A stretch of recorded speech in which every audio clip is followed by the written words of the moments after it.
Bonjour et bienvenue dans cette vidéo. On va présenter une correction de l'exercice 31 de la page 131. Donc là, ici, ça va être surtout pour voir comment justement retrouver une équation d'une tangente. Quand on a une fonction qui est proposée, la tangente à la courbe, quelle est son équation complète? Pas simplement le nombre dérivé, mais l'équation complète, l'équation réduite.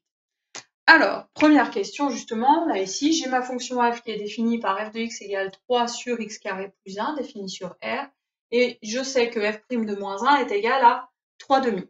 Moi, ce qu'on me demande, c'est l'équation réduite. Alors, le mot réduit, c'est pour bien avoir une équation de la forme y égale mx plus p.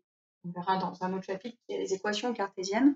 Équation réduite sous la forme y égale mx plus p, où on voit le coefficient directeur. Équation réduite de la tangente à la courbe représentative au point A d'abscisse moins 1. Donc là, ici, la première question, justement, c'est pile ce qu'on a vu dans le cours, à savoir que l'équation de cette tangente, donc moi je vais l'appeler T pour tangente, et je vais mettre en indice moins 1. Donc là, en tout petit, je mets moins 1 pour donner l'équation de la tangente au point d'abscisse moins 1. Je vais mettre 2 points, d'accord? Donc ça n'est pas égal, jamais. Une tangente, c'est une droite, c'est quelque chose qu'on trace. Donc ça, c'est vraiment un trait que vous allez tracer sur votre cahier. La tangente admet donc pour équation y égale, et là, je vais réécrire ma formule que j'ai dans mon cours. Donc la formule que j'ai dans mon cours, que maintenant je connais bien par cœur, c'est f' de A.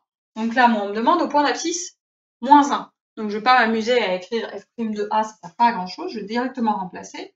Donc f' de moins 1, directement, qui multiplie x moins A. Donc pour x moins A, même chose, je remplace. Alors le x, vous ne le remplacez jamais, hein, d'accord? À la fin, vous devez obtenir quelque chose de la forme y égale mx plus p. Donc si vous avez remplacé le x, il n'y a plus de x dans votre formule de fin. Le y et le x sont vraiment les abscisses de tous les points de remplacement.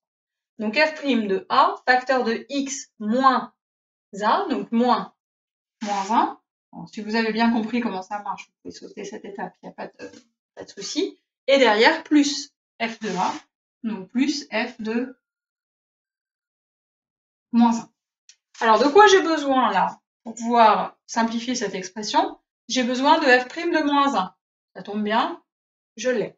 En revanche, j'ai besoin de f de moins 1, que je n'ai pas. Donc là, je prendrai un petit peu de temps pour le calculer. Donc je vais le refaire au-dessus. Mais c'est mieux de les anticiper avant de poser cette équation. Donc f de moins 1, comment est-ce que je fais? J'ai ma fonction f qui est ici. Donc pour déterminer f de moins 1, je vais simplement remplacer mes x par moins 1. Ce qui va me faire 3 sur moins 1 carré plus 1. Donc 3 sur 2.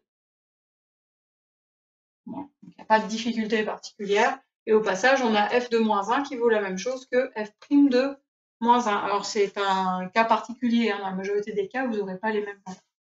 Alors je continue.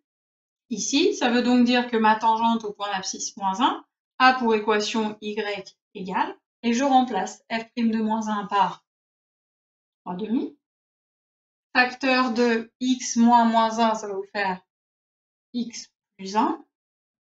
Plus f de moins 1 qu'on vient juste de calculer au-dessus, qui est donc lui égal à 3 demi. Donc là, après, vous faites les détails de calcul dont vous avez besoin, ce qui fait que ma tangente au point d'abscisse moins 1 a pour équation y égale 3 demi de x. Donc là, ici, on retrouve bien la pente, le coefficient directeur qui était de 3 demi, pas de souci. Là, je vais avoir plus 3 demi, ça va me faire plus 6 demi, ce qui va me faire au total plus 3. Voilà, donc mon ordonnée à l'origine est de 3. Alors on a quelque chose vraiment de supplémentaire par rapport à juste la pente, c'est que là j'ai ma pente de 3 demi, donc quand je monte de 3, ça va avancer de 2, mais en plus l'axe des ordonnées, il est coupé au point d'ordonnée 3. Alors, la dernière question qui vous est posée une fois qu'on a tout ça, c'est le point K de coordonnées 1, 2 appartient-il à cette droite? Alors pour savoir si un point appartient à une droite, là ici ce qu'on a dit, c'est que l'équation d'une droite, c'est une égalité qui est vérifiée pour tous les points de la droite sans exception. Le x et le y de chacun des points de la droite doivent vérifier cette équation. Alors là, on me propose le point K de coordonnées 1, 2, donc je vais remplacer et voir si ça fonctionne. Donc je vais calculer 3 demi de x de k plus 3, pour voir si c'est bien égal au y du point K, à l'ordonnée du point K. Donc là, ça me fait 3,5, qui multiplie x de K, donc le point K, il a pour coordonnée 1, donc fois 1, plus 3, je regarde combien est-ce que ça fait. Voilà, ici, ça va me faire 1,5 plus 3, ça fait un total de 4,5.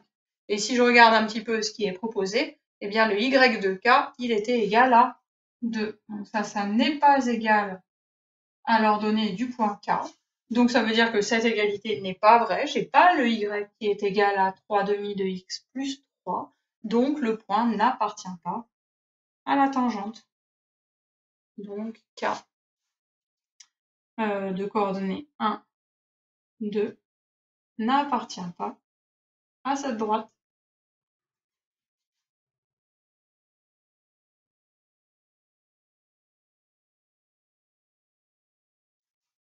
Et voilà. Donc là, vous avez vraiment tout ce qu'il y a à savoir sur déterminer une équation de droite et ensuite vérifier qu'un point est sur une droite. Au passage, si vous n'avez pas la formule là pour une formule explicite pour votre fonction, vous pouvez faire des lectures graphiques. Vous lisez graphiquement f' du nombre, et vous pouvez faire exactement de la même manière déterminer une équation de la tangente.